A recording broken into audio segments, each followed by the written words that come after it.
नमस्कार, मैं हूं आपके साथ साया परवीन और आप देख रहे हैं जनता की आवाज।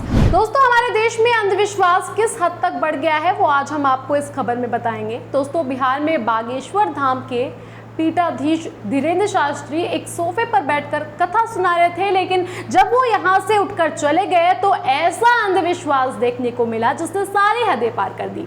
धीरेन्द्र शास्त्री सोफे से उठे तो लोग उस पर माथा टेकने लगे, बीमार बच्चों को लिटा दिया इस उम्मीद से कि बीमार बच्चा ठीक हो जाएगा। बाबा के भक्त यही नहीं रुके, वो जिस सोफे पर बैठे थे लोग उसकी भी पूजा करने लगे। कोई सोफे को चूमने लगा तो कोई उसको पकड़कर सारी रात वहीं पर बैठा रहा। इस सोफे की पूजा करने के लिए भक्तों की लंबी लंबी लाइन लग गई।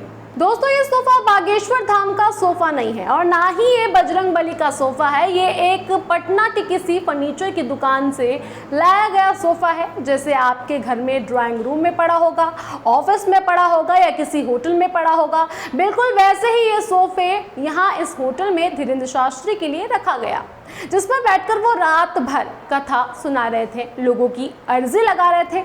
लेकिन अंधविश्वास का आलम ऐसा है कि अपनी जिंदगी की परेशानी और जल्दी सफलता पाने के लिए लोग ऐसे अजीब करतब करने पर उतारू हो गए।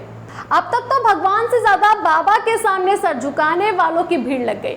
अब बाबा के बाद उनके सोफे पर सर झुकाने वालों की भी कमी नहीं है। दोस्तों, बाबा ने बिहार में 13 मई से 17 मई तक कथा की और इस दौरान लाखों लोगों की भीड़ उनसे मिलने आई। और इतनी भीड़ जो किसी नेता की रैली में नहीं होती, लेकिन बाबा की कथा में इससे कई ज़्यादा भीड़ थी। नेता भी लाइन लगा के बाबा के सामने खड़े थे, जिसकी वजह से उन्हें खुद लोगों से विनती करनी पड़ी कि ज़्यादा लोग कथा में ना आए। लेकिन चमत्कार और अंधविश्वास के आगे बड़े से बड़ा साइंस और लॉजिक फेल हो जाता है। इसके आगे अच्छे अच्छे नतमस्तक हो जाते हैं। दोस्तों, आपको बता दें कि कुछ समय पहले धीरेन्द्र कृष्ण शास्त्री पर अंधविश्वास फैलाने का आरोप भी लगा था, जिसके बाद से वो और ज्यादा पॉपुलर हो गए थे।